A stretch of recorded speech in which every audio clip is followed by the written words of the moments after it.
Mas masarap bang makinig kaysa mag-share kasi ang dami mong napupulot na panibagong kapahayagan. Amen. So dito po mga kapatid at kaibigan ng gusto ko lamang pong kung ano ang sinabi ng Diyos, ito'y mangyayari. Amen. Amen. So sabi nga ni Sister Claire sa Isaiah 7 verse 14, pero mga tagal pa nun, hindi pa nakasulat yung ano ni Maria, pero sinabi ng Panginoon, may isang babae, manganganak, at ang ipanganganak ay ang anak ng Diyos, which is Emmanuel. Na ang ibig sabihin ay ang Diyos ay sumasa akin. Amen? So, yung po sa verse po natin ngayon, yung sa Ebanghelyo po natin ngayon, ito po yung fulfillment doon sa Isaiah 7 from, I think from 10 hanggang sa mga sumusunod po yun, kung ano po yung pinangako ng Panginoon. Ang gusto ko po ngayon paano dito kung kung kapag nangako ang Diyos sa buhay po natin, ito'y mangyayari. So, amen. Amen. Sabi nga ng ating kapatid na si Sister, yung ang Diyos natin, ang siyang ating provider. Amen. Sabi niya, may mga prayer request siya ng 1 to 14. No? So, sabi po, ang sa akin naman po, ang lagi kong sinasabi at lagi kong dinadalangin sa Panginoon, lagi po akong nagpapasalamat. Amen. Hindi po ako humingi sa Diyos. Basta sabi ko, Lord, thank you sa buhay. And sa araw na ito, ikaw ang mamuna sa akin. At kapag lagi po tayong nagpapasalamat sa Diyos, kahit anong mangyari sa buhay po natin, ang biyaya ang siyang hahabol sa bawat isa sa atin. Amen? So, bilang isang lingkod po, kagaya po ng ating mahal na Birhen Maria. Amen? So, dito po, ang sabi nga po, nung time na yun, kapag nabuntis ka po talagang kamatayan, yung parusa. Hindi lamang po yung bitay, kundi babatuin ka hanggang ikaw ay mamatay. Kagaya po ng isang lingkod ng ating Panginoon na si yung binato. Yan. So, dito po makikita natin kung gaano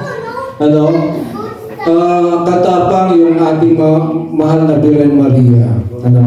Hindi po nagsabi ng no, kundi nagsabi ng yes.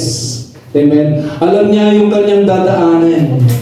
Alam niya kung ano ang kanyang tatahakin. Subalit hindi niya binigo ang panawagan ng ating Amang Yahweh El Shaddai. Kaya naman siya ay tinawag na pinagpala. Amen. Isang babaeng pinagpala. And gayon din po tayo kapag mga lingkod at tinawag ng Diyos, kapag hindi po tayo sumusuko sa paglilingkod sa ating Panginoong Jesucristo, tayo rin po ay tatawagin pinagpala ng Diyos. Amen? Bakit ko sinasabing tayo tatawagin na pinagpala ng Diyos? Ano po yung sabi doon sa mabuting lingkod? Sabi niya, halika at pakisalo sa akin dahil ginawa mo ang aking kalooban. Amen. So napakasarap po, no? Na darating ang ating Panginoon at tayo ay tatawagin, halika at pakisalo sa akin dahil ikaw ay pinagpala ng ating Amang Yahweh El Shaddai. So bilang tinawag po mga kapatid at kaibigan ni Kristo, ano man ang mangyari, tayo ay maglilingkod sa ating Panginoon Jesucristo. Dumaan din tayo sa pagsubok, dumaan tayo sa sakit, problema, ayahan po natin yan sapagkat alam natin ang Diyos ay sumasa atin. Amen. Magandang gabi po sa inyo lahat. Pinagpalang gabi po sa ating lahat. Ako'y nagpupulit ng papasalamat at nakati na naman po ako sa Monday na gawain. Ganda nga po na Ebanghelyo, kahit po lalaki po ako, hindi po ako ina. Ina na rin. Kaya naging ina po at tatay ako sa aking mga. Amen.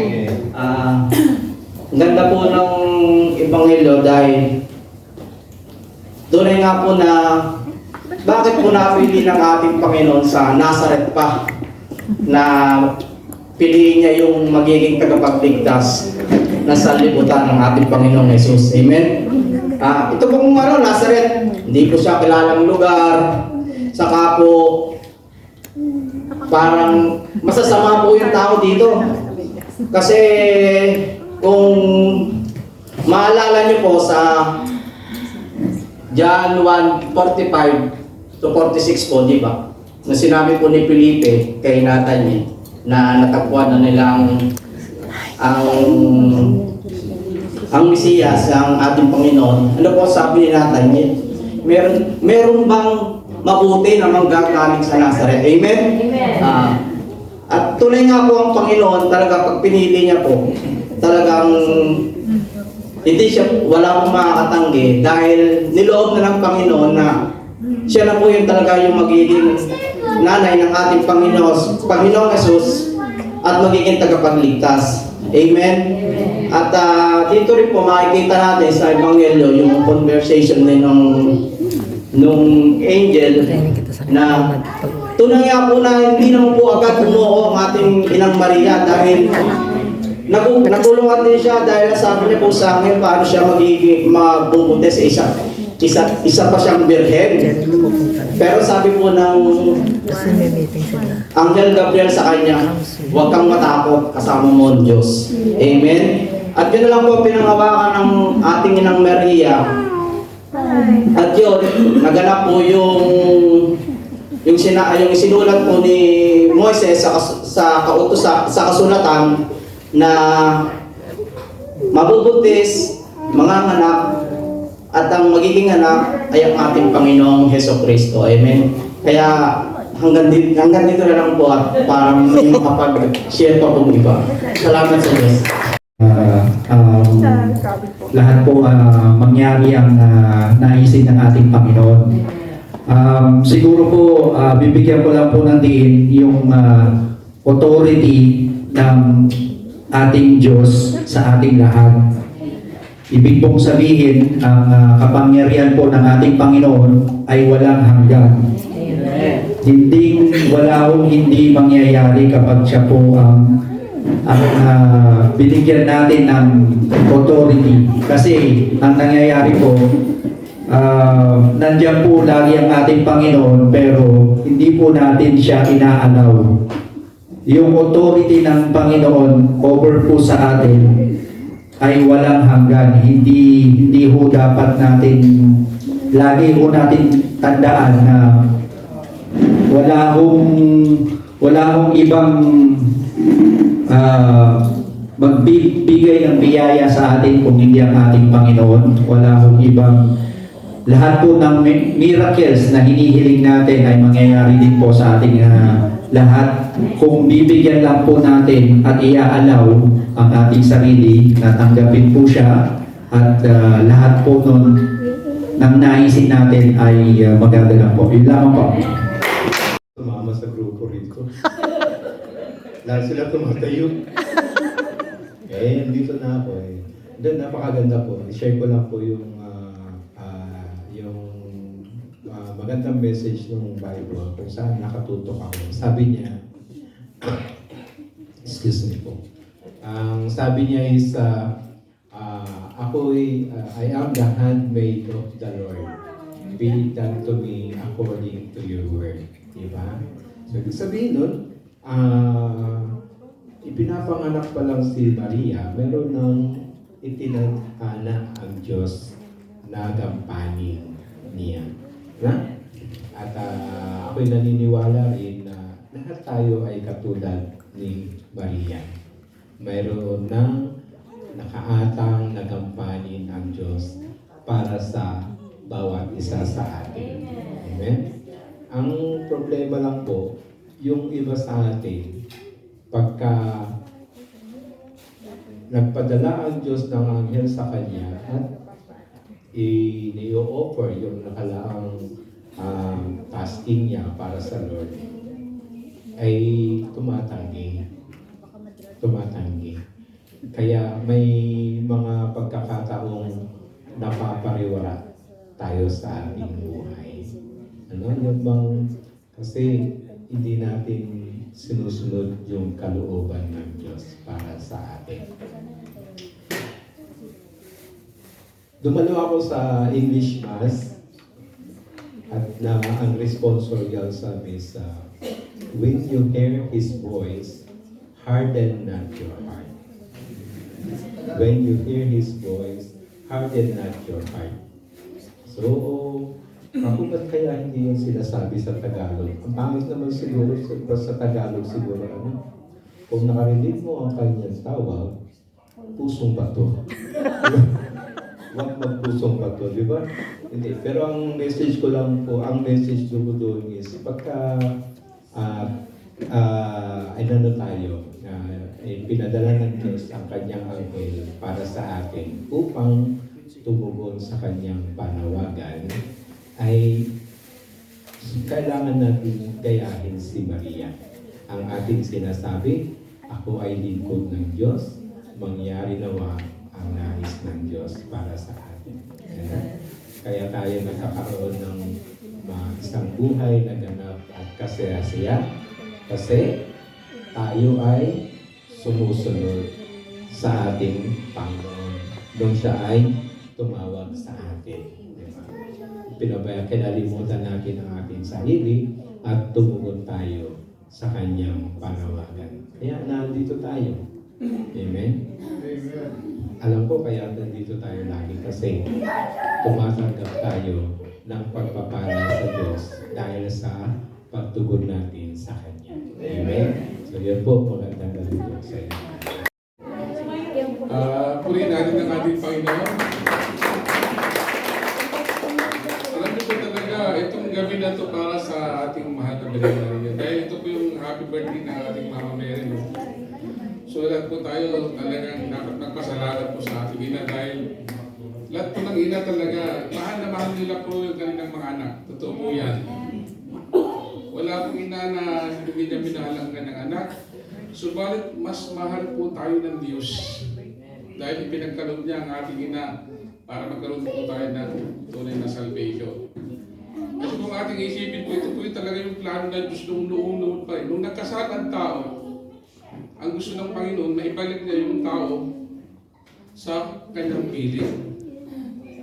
Pero hindi mangyayari yun kung wala talagang gagamitin ng Panginoon bilang isang vessels o yung isang instrumento.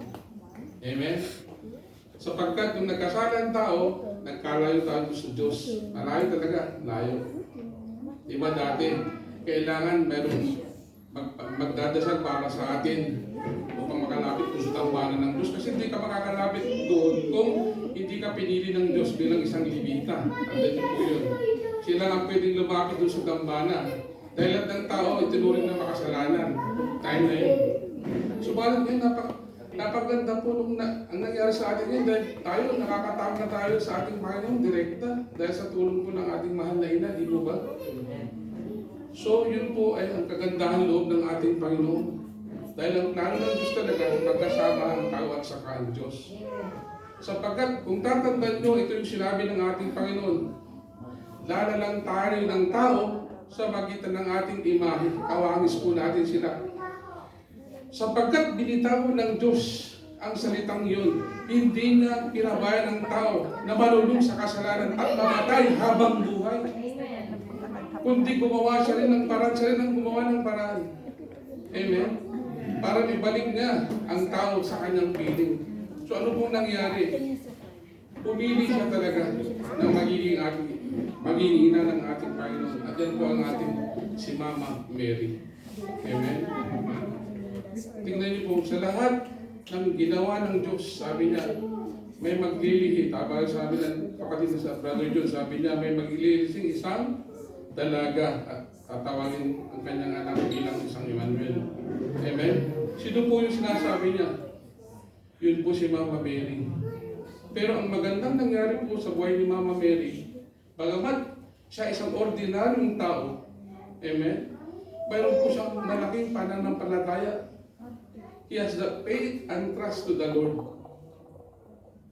Amen? Tapos ano po yung nangyari pa sa kanya? He surrendered himself to the Lord and he had that obedience. Tapos, nagkaroon siya ng divine purpose. Dahil ginawa niya, ang kalooban ng ating Panginoon. Nung nagkaroon siya ng divine purpose ngayon, dahil alam niya kung gagawin din siya ng Panginoon, so nandun yung kanyang humility and courage. Despite the fact na mararanasan na talaga yung kahirapan, dahil mahirap nga yung sinasabi nga, nung time nila kasi, pag naglabuntis ka, na hindi ka naman kasal, anong gagawin mo? Stoned to death. Subalit anong ginawa niya? Dahil alam niya kung sino nangusap sa kanya, ang ating Panginoon Kristo, dahil pinadala siya ng anghel, si Anghel Gabriel. So, nagtiwala siya, buong tapang niya na nagtiwala sa Diyos. Kasi yun po ang kailangan natin ngayon as brothers and sisters in Christ. Kung gusto po natin maligtas, kung gusto natin makapiling ating Panginoon, gayahin po natin ang ating mahal na Birheng Maria. Ipagkatiwala po natin ang ating buhay sa ating Panginoon. Masakit man, mahirap man, ang daraanan natin dito sa mundong ito. Subalit natitiyak po natin na pagdating doon sa dulo, kasama po natin si Yahweh Shaddai na tayo po ay magtatagumpay. Tiyak yun, my dear brothers and sisters. Gawin natin ang